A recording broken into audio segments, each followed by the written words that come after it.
Welcome to the Curious Hearts Collective podcast, here to help you align to life in joyful, creative, and inspiring ways with your host, Vanessa Trufin. Angus, I'm so excited that we get to chat again today.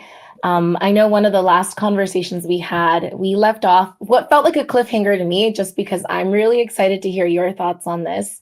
We were talking about being in our masculine and our feminine energy, and I shared with you how I call the blend of the two sexy, and that to me just feels sexy. And you said that you called it, what did you say?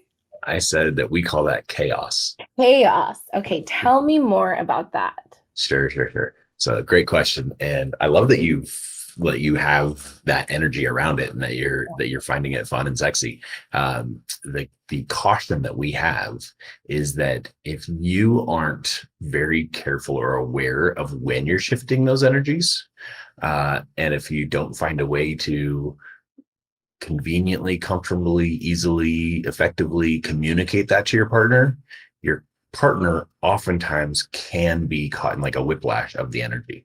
And so what I mean by that is that you know, typically in most couples relationships, you have a polarity dynamic. So one of you is in your masculine, one of you is in your feminine at any given time. And sometimes that shifts and sometimes it happens naturally. But when one of you shifts and the other one is still in that other energy, it can create problems. And so what did some of those problems look like? Well, two people who are in their masculine energy, the sex may be amazing. First of all, I'll point that out. But most of the time that will end up with a lot of headbutting, a lot of conflict, a lot of both of you trying to lead and, you know, neither one of you wanting to follow. If both of you are in your feminine at the same time, it can end up with a lot of like cuddling, snuggling, hanging out, maybe for days at a time, and nothing gets done. And then all of a sudden, one of you is going to like snap and be like, nothing ever gets done. You don't do anything around here. And like, then fights can happen that way too. And a lot of resentment can sometimes start because it feels like nobody's carrying the weight. Nobody's making sure something gets done. Nobody is leading the relationship. And so it's something that if you're aware of those things, you can actually have conversations around them. But most people aren't consciously aware of them. Right. And so you'll end up with conflict accidentally because two people are in the same energy. And so finding ways to communicate through that is really, some coaches will tell you that a woman always needs to be in her feminine around a man. And I'm going to tell you that she doesn't have to be, but she does get to effectively communicate.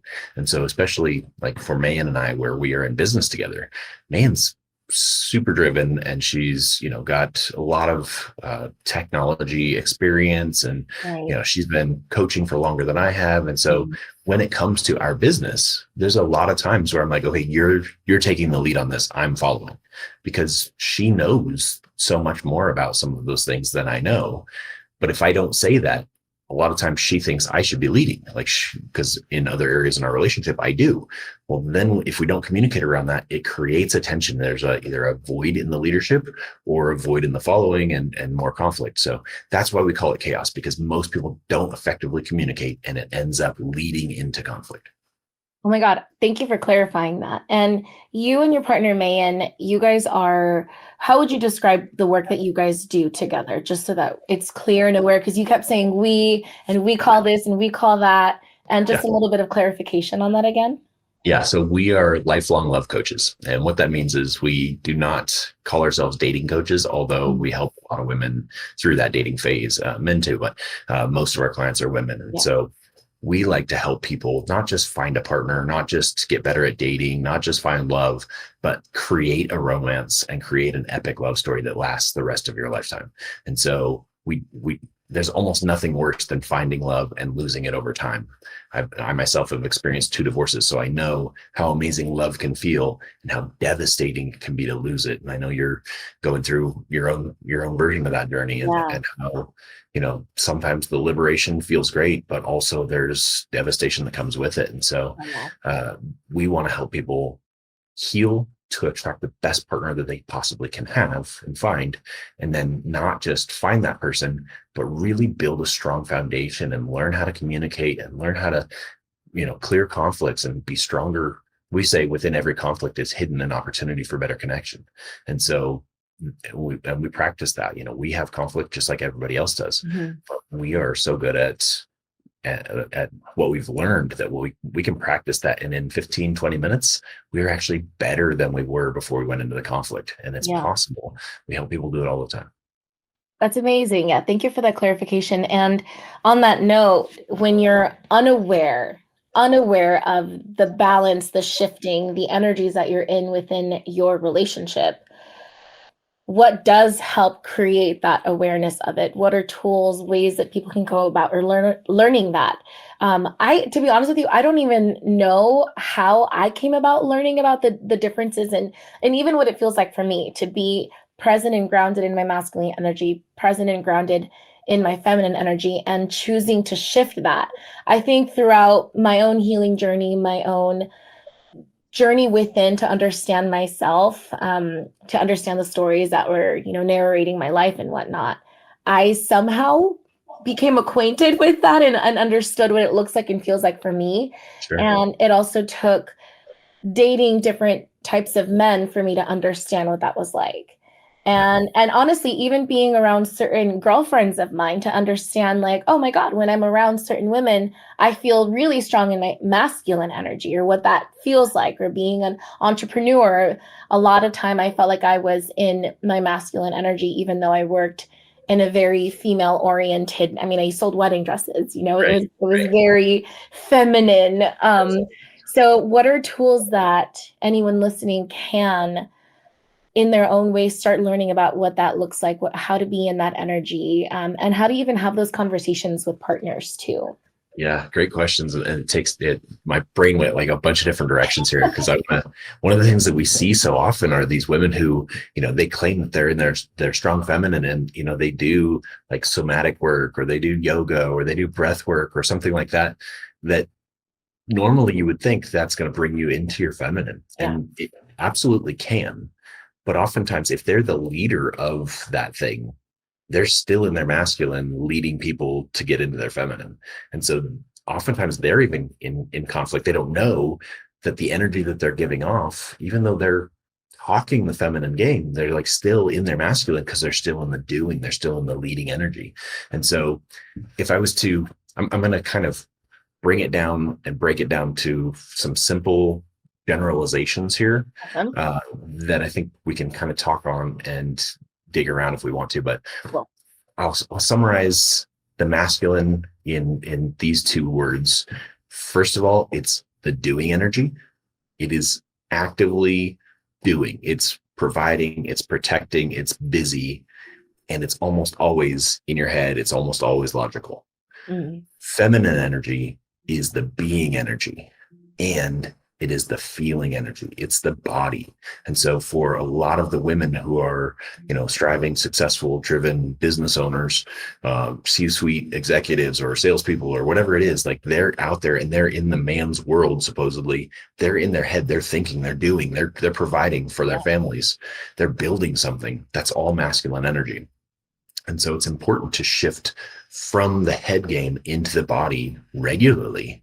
And so get out of your head and get into your body every so often. And I like to create a practice for our clients of, like, in the morning before you go to work, like, can you do some sort of meditation? Can you do some sort of breath work, prayer, or something like that, that gets you out of your head and more present in your body? On your lunch break, can you take a break and actually decompress? I know you have things to do on your lunch break, but can you stop for 5 minutes and just say, I'm just going to be for a few minutes? When you get home, we always say, can you hang up your balls with your keys? You come in the door, hang up your purse, hang up your keys, hang up your balls. Get out of your thinking, get out of your doing, get out of your providing, get out of your protecting, and go into being that female version of yourself.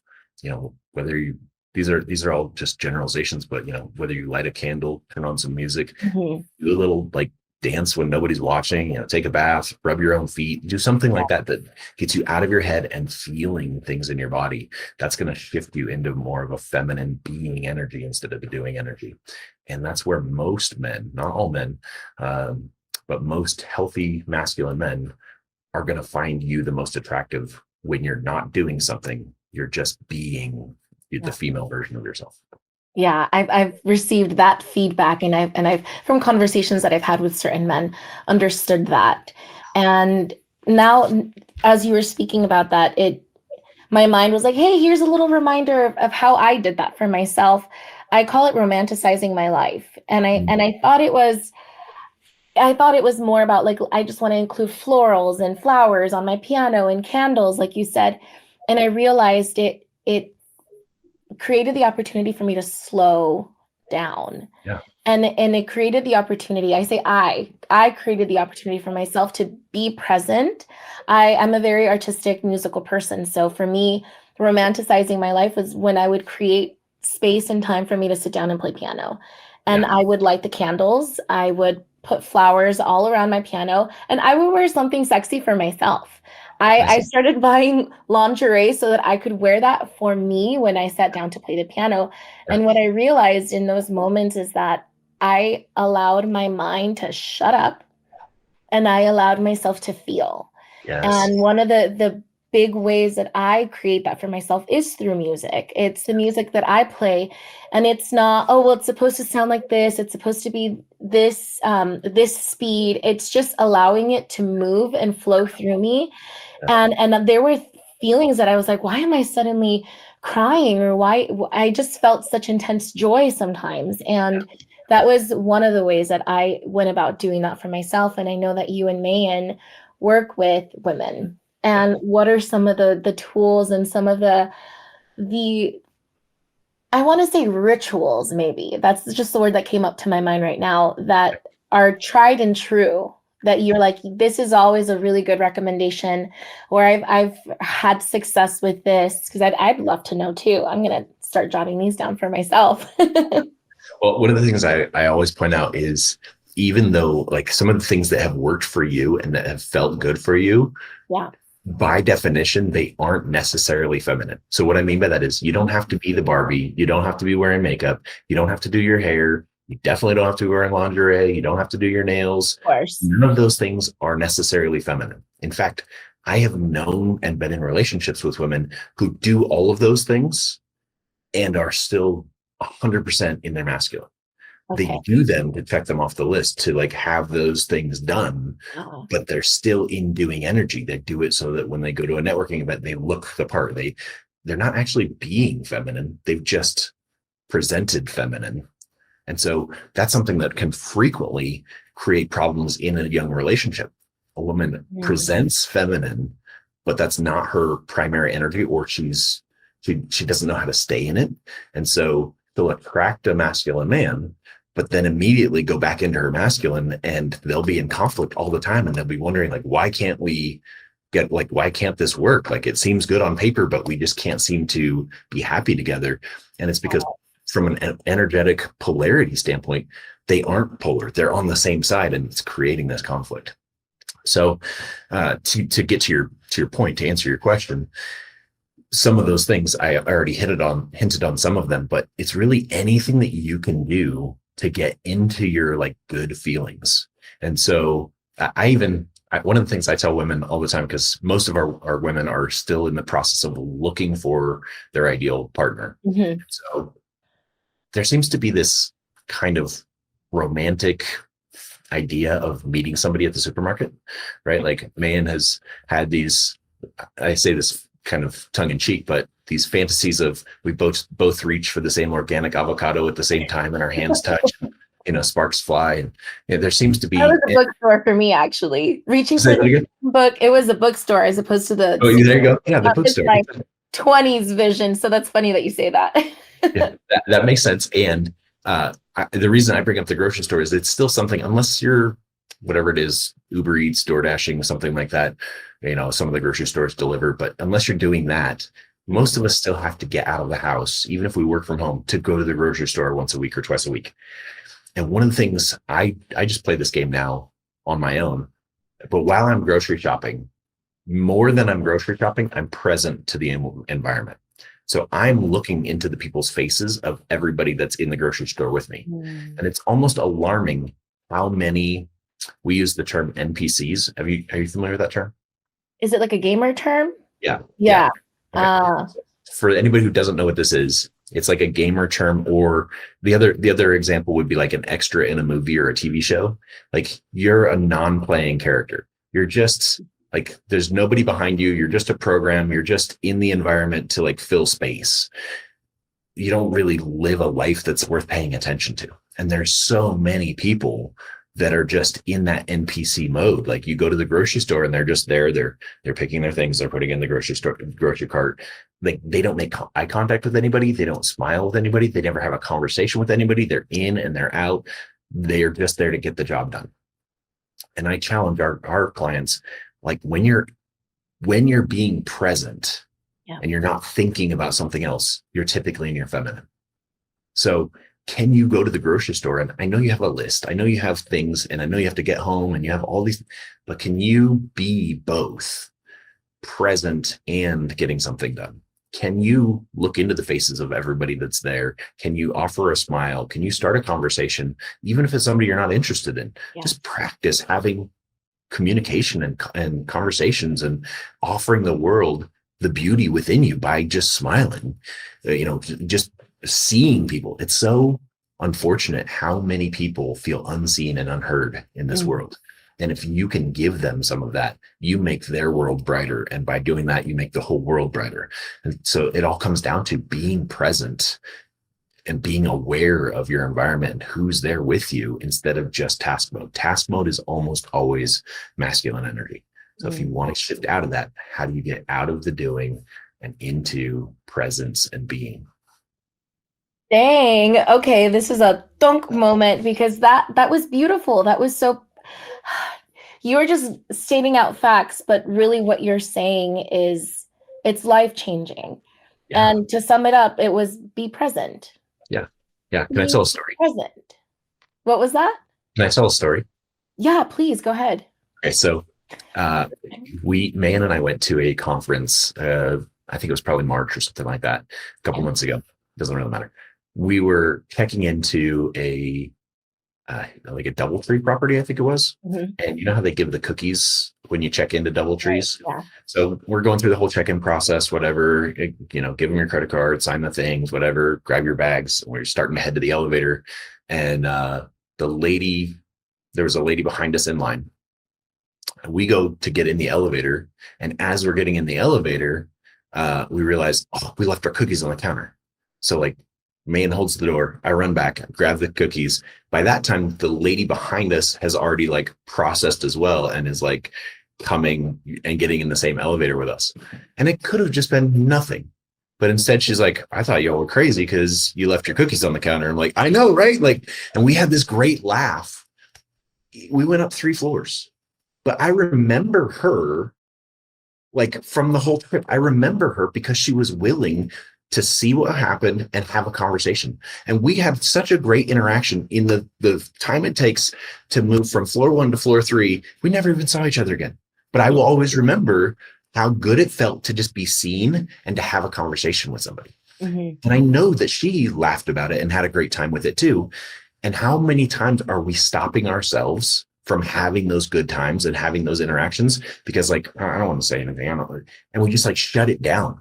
And I'm inviting you to be present and to be like active, and don't be an NPC. Like actually insert yourself into somebody's lives and make something fun, make an interaction that brings life and joy to even the little interactions of life. That's beautiful. That's one of my favorite movies is The Holiday. It's a Christmas movie. I don't know if you've ever seen it or heard of it. I think I have, but I'm not, it's not ringing a bell right now, but if you pay money, But one of the reason I bring it up is one of the characters is she travels to LA from England because she's getting over heartbreak. Okay. And she meets this old man who used to write movies for Hollywood. And he's like, you're acting like the best friend when you should be the leading lady in your life. Yeah. And that hits her. And she's like, oh my God, I am. You're right. Yeah. We get to walk around like the main characters of our own life. Yeah. And interactions like that mean so much and they matter so much. in my time when I owned my bridal boutique of Ansi in Phoenix, there was a really cool feature on Google when you would read your reviews. And I would go as a business owner every once in a while, review the reviews, see what people are saying about their experience at my store. Mhm. And something that really stuck with me was the number one most frequently used word in the reviews that we received. I thought it would be dress, lace, bride, white, I don't know. The number one most used word was feeling and feel. I guess it was felt. I felt seen. I felt special. I felt heard. I felt beautiful. And Right. that really struck me hard. I was like, wow, my business is thriving so well because of how we're making the women feel. Yeah. How we make people feel, it leaves such a long and lasting impact, whether it's good and bad. Yeah. It really leaves a lasting impact. And Dennis and I, when we were together, one of the things that we loved doing together was traveling. And there were so many times when we were out of the States that we realized how little people made eye contact and smiled. So I much hear that a so lot. that when we got back to the States, somebody just opening the door, holding the door open, or we accidentally made eye contact with someone and they smiled, it left a lasting impression on me, Yeah. especially after going so long without it, that when somebody makes eye contact and smiles. Yeah. Or for me, I love driving with the windows down, blasting music, and I sing and I dance in my car. And sometimes I see people and they laugh and kind of give me this little, oh, I'm dancing with you. Yeah. And it's always really fun for me when I see somebody out there in their Right. car dancing and driving, because it's even those small moments like that where Yeah. they're in their experience and present, even if you're at a red light in traffic. Yeah, I love it. Those little things are huge. I used to drive a motorcycle, and my puppy Peaches, she has her own Instagram account called Peaches the Adventure Dog. But she would ride on the back and have these like pink goggles on and stuff. Just kind of similar vibe. Like anybody you pull up next to or driving by, they're like, oh my God. You can just see it like lights up their world.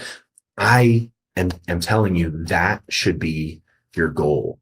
Like when, and I'm going to pause right here because most of the women that we work with, they make people feel like that at work, right? Like you were talking about this at work, your business, that made you feel good to help those people in that. But I challenge you, when you quit working, to still be the person that brings that energy and that life into the rest of the world. And it's so easy to just be like, oh, I'm exhausted from it. And you're exhausted because you've been in your masculine energy all day. Right. And that's taxing on you. How do you shift out of that into being what feels good and then still radiate this amazing life out there that inspires men, that captivates their attention, that like literally can inspire little girls and other women to be present and just enjoy their life that's not happening. I'm not going to say 9 to 5 because none of the women I know not work 9 to 5. It's, 5 a.m. to 7 p.m. But like, when you're not working, when you're just being, can you still be this light that radiates and makes, like, captures people's attention, and they see that there's a light and a life inside of you that inspires them? That's when you're going to attract that, that crazy good looking partner, that crazy person who's like, wow, I can't imagine my life without you, kind of an energy. When you're being that type of person, and it's actually not that hard. It's not that taxing. It actually feels amazing when you're in your feminine and projecting that out. It feels really good. It's life-giving, I think, instead of life-taking. Oh, I agree. And you mentioned earlier when you were talking about your clients and how sometimes we realize there is a challenge and a difficulty staying in it. And for me, I'm not with anybody right now, and I have absolute zero interest in that. I know there's a lot I get to heal within myself. I get to reconnect to myself, my authenticity and all that. And there are moments when I'm alone and I'm like, am I in my feminine energy right now? Because it feels really good for me to be in my feminine energy. Yeah. And I'm connected to my body, I'm connected to my emotions. I feel like I move intentionally and I'm intentional with what I'm doing and how I'm being. I wonder, literally probably last night, wondered how I can make that lasting, how I can, I don't even understand what I'm trying to ask here, but I can see your face. You're like, it's something's landing for you of those moments where I'm shifting out of it unintentionally. Okay. So first of all, give yourself grace there because, Okay. we utilize the yin and yang symbols to talk about the masculine and the feminine energy. Mhm. And there's masculine in the feminine and there's feminine in the masculine. And Right. it's a fluid thing. If you're trying to be all in one, you're going to have problems. And that I would say that that's where most people have created problems, is that they've gotten really good and been acknowledged and rewarded. Just like they've gotten so much attention or reward from being in one or the other. And a lot of it has been, women or young women who like have wanted their father's attention or approval, or Mhm. boyfriend's attention or approval, or, to get the straight A's, to get the reward of the teacher, or like the doing has been rewarded for at least the last 40 or 50 years. And so when she's been doing something, she's been acknowledged and she's been rewarded. And it's caused her to put extra weight and attention on being in that masculine energy Yeah. because it has worked. But it's also the main reason why she's tired, why she's exhausted, why she's burned out, because she's out of balance. And so I'm speaking to you, like, remember the yin and the yang. Like, you're not going to be all feminine all the time, or the bills won't be paid. Like the stuff won't get done. The house won't get cleaned. Whatever the thing is, like, you also need to do some things, and doing is always masculine. So the question I would ask you is, like, have I brought harmony into my life today? Have I been too much in my masculine or too much in my feminine? Is it time to bring myself back to harmony? Because when you find that balance, that's why the symbol is so perfectly balanced. It's a perfect circle, and each of them are equal parts, right? It's not like, Yeah. oh, masculine's better. Oh, my feminine's better. They're both perfectly balanced when you have the harmony and you're giving them both the same amount of energy.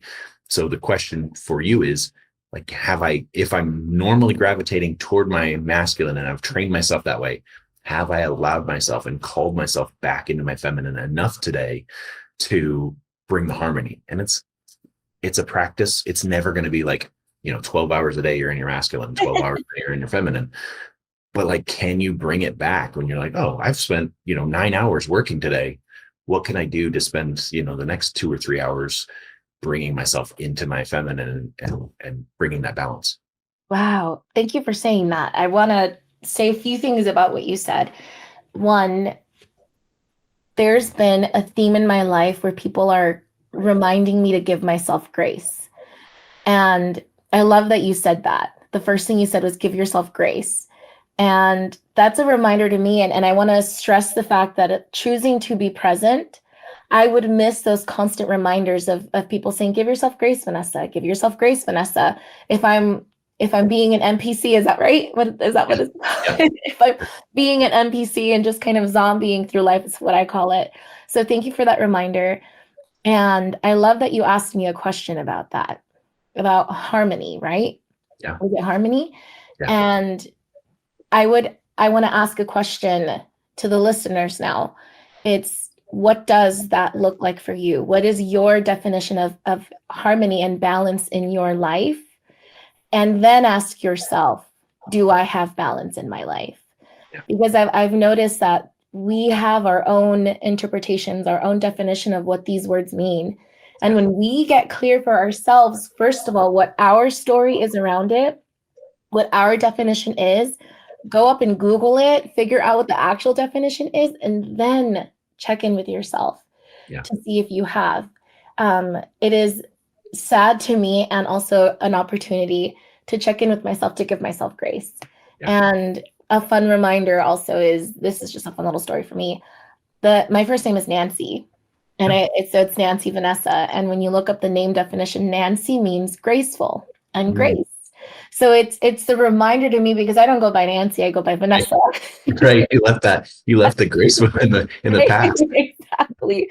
So it's a reminder, constant. And I love that I'm getting this feedback from people in my life to give myself grace. When you were talking about how so often women grow up achieving and seeking recognition through that achievement, it's like you were telling my story. You are 100% were telling my story. My whole life was award, achievement, award, achievement. Congratulations. Even when I owned my business, it was, oh, we got another 5-star review. So much so that when I closed my store, I wondered, I'm like, who am I now? Where does my value come from now that I'm not doing? contributing? Yeah. And I'm not achieving anything. I don't have that feedback coming in every day from the 5-star reviews, from the Right. checks coming in, from the designers wanting to work with me. Right. And that's where I got to, again, romanticize my life, figure out what it was that I connected me to myself. Because my value is not external. It's not something that I have to earn just by existing. This is a reminder I get to tell myself, just by existing, I'm worthy. Yeah. Just by existing, I am enough. So thank you for saying that, for presencing the harmony, the balance. That's what success is to me, actually. It's having that balance between my career and my personal life and fulfillment. So, beautiful answer. Thank you for saying that. I'm really excited for whoever gets to hear this. I'm curious to see what their curiosities are and how they go about implementing what they're hearing into their lives to create that balance and harmony. Yeah. In our next conversation, I want to talk to you about what it looks like for the feminine to lead. And I use that term in quotes because technically the feminine doesn't, and yet she does. And so I would love to dive into what that looks like and how she leads, and then how good it feels when she's created that. And so I think that'll be a good topic for us to jump into next. Oh, I'm very excited about it. Every single time that you leave me on a cliffhanger, I can't stop thinking about it. I'm so excited until we get to dive into that. And thank you for sharing your wisdom, Angus. I know that I wasn't expecting to have such a deep conversation about the masculine and the feminine. And at the same time, I know now, and I'm constantly learning how important it is to be aware of it and to make it a daily practice, to choose every day to be mindful about it so that we are grounded and are channeling our inner gifts and letting our light shine and impact others. And yeah, thank you for that. It means a lot. I'm excited because I know some of our conversations in the future are going to come like full circle to you talking about your creativity and like getting that out. And I think that you discovering your feminine side has allowed you to get into more of that creative, artistic, like you're still doing something, but you're doing it from a different energy place. And I think you're going to inspire a lot of people as we uncover some of these things. Yes, thank you. Thank you. I look forward to that conversation. I'm sure that we're going to excavate some amazing, amazing nuggets of wisdom and love between both of us. So looking forward to that a lot. Absolutely. All right. See you next time. See you next time. Thank you for listening to the Curious Hearts Collective podcast with your host, Vanessa Trufin. Don't forget to check out any of the resources mentioned in today's episode in the show notes down below.